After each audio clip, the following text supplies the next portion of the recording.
Hello everyone. ये lecture आपके BSc second year के स्टूडेंट्स के लिए है और इसमें हम आपके ऑप्टिक्स का जो आपका पेपर सेकंड है वो देख रहे हैं और उसकी यूनिट फर्स्ट हम देख रहे हैं। तो आज हम बात करेंगे स्फेरिकल एब्रिएशन क्या चीज़ होती है और उसको हम कैसे रिड्यूस करते हैं। ठीक है। सो आज का लेक्चर हम स्टार्ट करते हैं। तो स्फेरिकल एब्रिएशन आपके कैसे क्रिएट होता है। जो आपके जितने भी हमने एक फर्स्ट ऑर्डर और सेकंड ऑर्डर थ्योरी कल हमने जिसकी बात की थी, उसके अंदर आपके जो साइन थीटा एबेज इक्वेशन में जो आपकी साइन थीटा की टर्म आती है, तो उसमें अगर आपका स्मॉल एपरेचर जो होता है, जो आपका लेंस है उसका एपरेचर जो होता है अगर वो स्मॉल है तो आपका sine theta is equals to theta था। ठीक है। लेकिन अगर आपका एपरेचर बहुत लार्ज होता है तो आपके क्या होता है, साइन थीटा की जो बाद वाली टर्म होती है, जो आप एक्सपेंड करने के बाद जो आपकी बाद वाली टर्म जो होती है वो भी आपके इंपॉर्टेंट रोल प्ले करने लग जाती है। और वास्तव में हमारे जो एपरेचर वगैरह होते हैं वो काफ़ी लार्ज डिस्टेंस के होते हैं। और एक और चीज़ जो हमें यहाँ ध्यान रखनी है कि जो आपका लेंस होता है वो काफ़ी सारे जोन से मिलके बना होता है। ठीक है। जो आपके दो तरह की रेज आप यहाँ देख रहे हैं, देखो ये आपकी प्रिंसिपल एक्सिस है। ठीक है। और ये आपकी पैरा एक्सियल रे है और ये मार्जिनल रे है। तो पैरा एक्सियल रेज और मार्जिनल रेज क्या होती हैं, जो रेज आपके बहुत प्रिंसिपल एक्सिस के पास से होकर गुजरती हैं वो आपकी पैरा एक्सियल रेज होती हैं। और जो मार्जिनल रेज जो होती हैं जो आपके प्रिंसिपल एक्सिस से काफ़ी दूर जो होती हैं, उधर से होके गुजरती हैं या फिर आपके जो एपेचर है उसके ऊपर वाले हिस्से से होकर गुजरती हैं, उनको आप मार्जिनल रेज बोलते हैं। तो हम क्या करेंगे, अगर हम एक पॉइंट ऑब्जेक्ट लें, ठीक है, ये हमारा एक पॉइंट ऑब्जेक्ट, अगर हमारा कोई पॉइंट है, ठीक है, उसका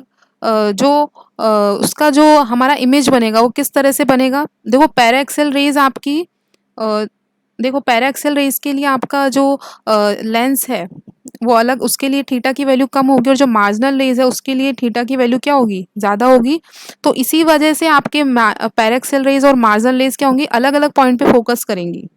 ठीक है। देखो आप मार्जिनल रेज का देख रहे हैं कि थोड़े आगे की तरफ फोकस हो रहा है और जो आपका पेरिएक्सियल रेज है वो आपकी थोड़ा बाद में फोकस हो रही है। तो अगर आप कोई पॉइंट ऑब्जेक्ट लेंगे तो उसकी इमेज आपको थोड़ी स्प्रेड होती हुई दिखेगी। ठीक है। उसकी पॉइंट आपके पॉइंट ऑब्जेक्ट की इमेज आपको पॉइंट नहीं मिलेगी, उसमें थोड़ा स्प्रेड दिखेगा और इसी को हम क्या बोलते हैं, ऑप्टिकल स्पेरिकल एब्रेशन। ठीक है। अगर आप यहाँ पे अपना कोई स्क्रीन वगैरह रखेंगे, स्क्रीन अगर आप इस पॉइंट पे रखेंगे जहाँ पे मार्जिनल रे फोकस हो रही है, तो मार्जिनल रे जहाँ आपके आपके फोकस हो रही है वहाँ पे अगर आप अपने इसके परपेंडिकुलर अगर आप कोई ऑब्जेक्ट या फिर कोई अगर जो आपका कोई भी स्क्रीन वगैरह रखेंगे तो आपको उसमें क्या दिखेगा, उसका आउटर जो भी आपका, एक सेकेंड, जो भी आपका आउटर जो पार्ट है वो आपको शो होगा। और अगर जो भी आपका पॉइंट है उसका आउटर पार्ट शो होगा। और अगर आप अपना जो अपनी इमेज है, अपनी स्क्रीन है, उसको आप पैराक्सेल रेज जहाँ फोकस हो रही है उस फोकस पॉइंट पे रखेंगे तो आपको इनर वाला जो पार्ट है पॉइंट का वो शो होगा। लेकिन इन दोनों के बीच में एक पॉइंट होता है जहाँ पे क्या होती है, दोनों रेज आपकी क्या होती है, इंटरसेक्ट करे। देखो आप डायग्राम में देख सकते हैं।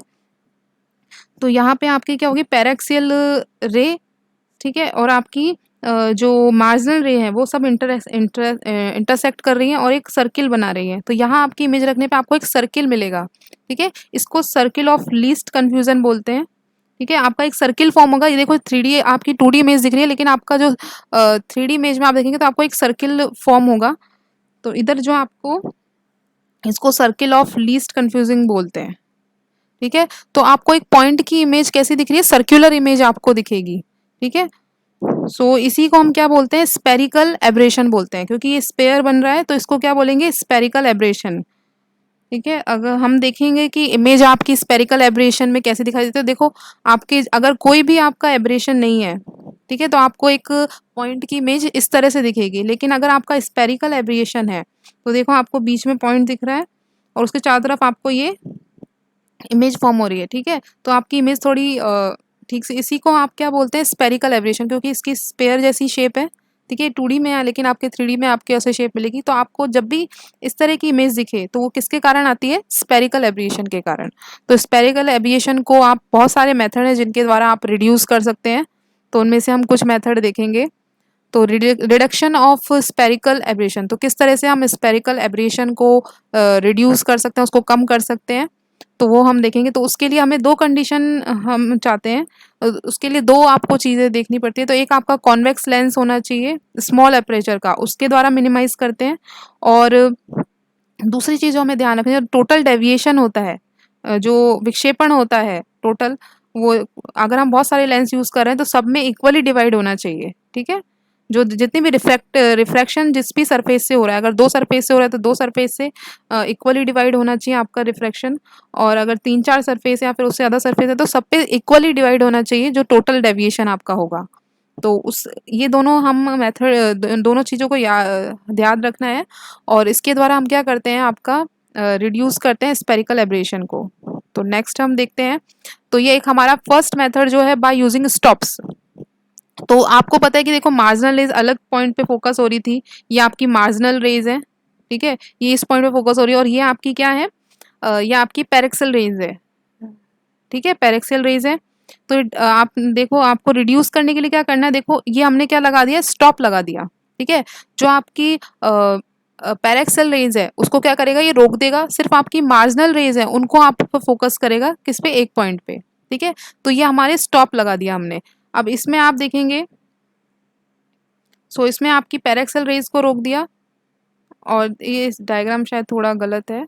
तो इसमें एक में आपके देखो, इसमें आपकी पेरेक्सल रेज नहीं आ रही है और इसमें इधर की तरफ स्टॉप लगाना चाहिए था, तो आपकी इधर पेरेक्सियल रेज, अच्छा मार्जिनल रेज नहीं आ रही, इधर स्टॉपेज लगाया तो आपकी मार्जिनल रेज यहाँ से रुक गई और आपकी सिर्फ पेरेक्सियल रेज पास हो रही हैं। तो इस तरह से आप रिड्यूस कर सकते हैं स्पेरिकल आपका एब्रेशन, क्योंकि स्पेरिकल एब्रेशन आपका मेनली मार्जिनल रेज जो आपकी जो प्रिंसिपल एक्सिस से काफ़ी दूर है, जो थीटा सब काफ़ी ज़्यादा एंगल बनाती हैं, और जो आपकी इनसे जो पैरेक्सियल रेज हैं उनका अलग अलग पॉइंट पे फोकस होने के कारण आपका स्पेरिकल एब्रेशन आता है। सो नेक्स्ट हम देखेंगे बाय यूजिंग क्रॉस्ड लेंस। तो क्रॉस्ड लेंस क्या होता है, तो जैसा भी आपका कॉनकेव या कॉन्वेक्स लेंस होता है, ठीक है, उसमें इस अगर कोई लेंस ये क्वालिटी फॉलो करता है, जैसे उसकी कर्वेचर ऑफ रेडियस, जैसे आपके ये आपका कोई लेंस है, ठीक है, ये आपका कोई लेंस है, तो इसकी एक तो इस वाले पार्ट की रेडियस होगी जो आपका लेफ्ट हैंड साइड है, ठीक है, एक आपका क्या है, राइट हैंड साइड है।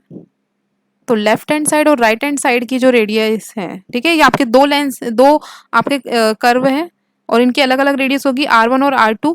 अगर उनका रेशियो हम 1/6 लें, अगर एक का 1 सेंटीमीटर रेडियस है, R1 की वैल्यू 1 सेंटीमीटर है, तो दूसरे की 6 टाइम्स होनी चाहिए, और उसका रिफ्रैक्टिव इंडेक्स 1.5 होता है। तो ऐसे लेंस को आप क्या बोलेंगे, क्रॉस लेंस। तो आप क्रॉस्ड लेंस का भी प्रयोग करके दो अलग अलग रेडियाई के कर्वेचर को लेके, एक का ज़्यादा होगा, ठीक है, देखो आपके इस वाले का कम है कर्वेचर और इस वाले का कर्वेचर क्या है, ज़्यादा है, और इसका रिफ्रैक्टिव इंडेक्स है 1.5 जो आपके ग्लास के लिए होता है, तो वो होगा, तो वो लेंस आपका क्रॉस लेंस कहलाता है। तो क्रॉस लेंस यूज़ करके भी आप स्पेरिकल एब्रेशन को ख़त्म कर सकते हैं, उसको रिड्यूस कर सकते हैं। और कॉनकेव और कॉन्वेक्स लेंस को डबलेट यूज़ करके, तो आपको पता है देखो, आपका कॉन्वेक्स लेंस उत्तल लेंस जिसको हम बोलते हैं, और कॉनकेव आपका क्या होता है, अवतल लेंस होता है। तो देखो कॉनकेव लेंस आपका ये रहा, इसमें आपका ये पॉइंट ओ है जहाँ पर आपकी इमेज है, ठीक है, ये पॉइंट आपका पॉइंट है, इसकी इमेज हमें फॉर्म करनी है। तो देखो ये आपकी रेज है, ये आई एम क्या है, मार्जिनल रेज जहाँ फोकस हो रही है, और आई पी क्या है आपकी, जहाँ पर आपकी पैराक्सल रेज रेज फोकस हो रही है, ठीक है। तो इसमें आई एम जो है, जो आपकी कॉन्वेक्स लेंस है, उसमें आई एम लेंस के पास की तरफ आपकी एक पॉइंट पे कन्वर्ज हो रही है, और जो आपका आई पी है, पैराक्सल रेंज है, वो लेंस से दूर दूर है, ठीक है। ये पहले आ रही है, लेंस L1 से इनकी डिस्टेंस देखें तो आई एम पहले आपकी फोकस हो रही है और ये आई पी बाद में हो रही है। इसी तरह से अगर आप आपका लेंगे कॉन्वेक्स लेंस, जो अवतल लेंस है उसकी बात करेंगे, तो आपका आई पी इसमें जो पैरेक्सल रेंज है वो लेंस से पहले फोकस हो रही हैं, और जो मार्जिनल रेंज है रेज है वो आपकी बाद में फोकस हो रही हैं। तो इन दोनों लेंस को अगर हम एक साथ जोड़ दें, ठीक है, तो आपके क्या होंगे, किसी एक पॉइंट पर ही फोकस होंगी, ठीक है। तो आई एम और आई पी आपके क्या हो गया, किसी एक ही पॉइंट पे आपके क्या हो रही है, फोकस हो रही है। तो इस तरह से हम कॉनकेव और कॉन्वेक्स लेंस को मिला के आपका यूज कर सकते हैं। सो इस जैसे आप डायग्राम में ही देख रहे हैं कि आपका इस तरह से आप कॉन्वेक्स और कॉनकेव डबलेट यूज करके आपका जो जो आपकी पैराक्सियल जो आपकी रेज हैं और जो आपकी मार्जिनल रेज है दोनों को एक ही पॉइंट पर हम फोकस करा सकते हैं। ठीक है, तो ये आपका तीसरा मेथड हो गया। नेक्स्ट जो आपका है वो है प्लेनो कॉन्वेक्स लेंस। तो प्लेनो कॉन्वेक्स लेंस कुछ इस तरह के होते हैं दिखने में। तो देखो यहाँ पे आपका प्लेन है और यहाँ पे आपका कर्व है। ठीक है, इसके ओरिएंटेशन आप दो तरह से रख सकते हैं, एक तो ये हो गया और एक आपका ये हो गया। ठीक है, तो ये आपके प्लेनो प्लेनो कॉन्वेक्स लेंस है। तो प्लेनो कॉन्वेक्स क्या है, एक तरफ से इसका कॉन्वेक्स है और एक तरफ से ये प्लेन है। तो अधिकतर जो आपके लेंस आप यूज़ करते हैं, जो आपके फोटोग्राफी वगैरह में जो आपका डीएसएलआर कैमरा आते हैं उनमें इसी तरह के आपका सिचुएशन रहती है, इसी तरह के आपके लेंसेज यूज़ किए जाते हैं, आपके प्लेनो कॉन्वेक्स लेंस। तो बेसिकली यही वहाँ यूज़ किए जाते हैं। तो देखो इसके अलग अलग ओरिएंटेशन अगर हम लें, तो जब हमारा प्लेन की तरफ जो आपका है, प्लेन वाला हिस्सा जब इंसिडेंट, अगर प्लेन वाले हिस्से पे इंसिडेंट होती है रेज, ठीक है, तो देखो ये मार्जिनल रेज और अलग अलग पॉइंट पे फोकस हो रही हैं। ये आपकी मार्जिनल रेज इधर फोकस हो रही है और जो आपकी दूसरी रेज है, ठीक है, वो आपकी जो आपकी मार्जिनल रेज हैं वो इधर की तरफ फोकस हो रही हैं और जो पैरेक्सल रेंज है वो यहाँ की तरफ फोकस हो रही है। ठीक है, तो इन दोनों के बीच का डिफरेंस ये आपका स्पेरिकल एब्रेशन का कारण होता है। ठीक है, ये हमने क्या किया, जब हमारा प्लेन वाला हिस्सा क्या है, प्लेन वाला हिस्सा हमारा किस तरफ है, इंसिडेंट रेज की तरफ है। तो इसमें जो रिफ्लेक्शन होगा वो सिर्फ आपके किसकी वजह से हो रहा है, इस प्लेन की वजह से हो रहा है जो आपका कर्व वाला है। लेकिन अगर आप कर्व वाले को हिस्से को इस तरफ रखेंगे, इंसिडेंट रेज की तरफ, तो जो आपका जो स्पेरिकल एब्रेशन है वो देखो रिड्यूस हो गया है। जो क्योंकि आपका जो रिफ्लेक्शन हो रहा है वो आपका प्लेन वाली इससे भी हो रहा है और जो आपका कर्व वाले पोर्शन है उससे भी हो रहा है और जो प्लेन वाला हिस्सा है उससे भी हो रहा है। ठीक है, तो जो आपका स्पेरिकल एब्रेशन है तो उसको हम इस तरह से भी प्लेन प्लेनो प्लेनो लेंस को कॉन्वेक्स लेंस यूज करके भी रिड्यूस कर सकते हैं। तो देखिए आपका इस पोजीशन में और इस पोजीशन में काफ़ी अंतर, तो 1/4 जो आपका होता है वो रिड्यूस हो जाता है। ओरिएंटेशन का 1/4 फर्क पड़ता है, इससे ये 1/4 कम आता है आपके। तो ओरिएंटेशन हम इस तरह से रखते हैं।